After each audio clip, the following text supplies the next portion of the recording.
The story begins with the birth of Simba, the son of the Jungle King, Mufasa, and Queen, Sarabi. All the animals of the jungle celebrate the birth of the newborn prince. As a child, Simba learns the principles of life from his father, Mufasa. Mufasa teaches him that one day he will become king and must rule with wisdom and compassion. Simba also meets his uncle Scar, who desires the power of kingship. Scar plots to eliminate his brother Mufasa and Simba so he can become king. He takes Simba to a dangerous place and then calls Mufasa to save him. In the attempt to save Simba, Mufasa loses his life. Convinced by Scar that he is responsible for his father's death, Simba is forced to run away.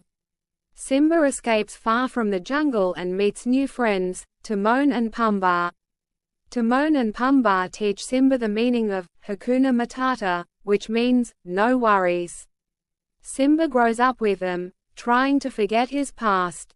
Simba's childhood friend, Nala, finds him and informs him that Scar has devastated the jungle. Nala urges Simba to return and reclaim his rightful throne.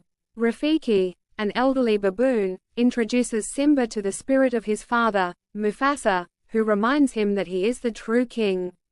Simba realizes his identity and decides to return to the jungle. Simba returns to the jungle with his friends and confronts Scar. After an intense battle, Simba defeats Scar and avenges his father's death. Simba becomes the new king of the jungle, bringing back peace and prosperity. This story teaches us that true leadership requires wisdom, courage, and justice.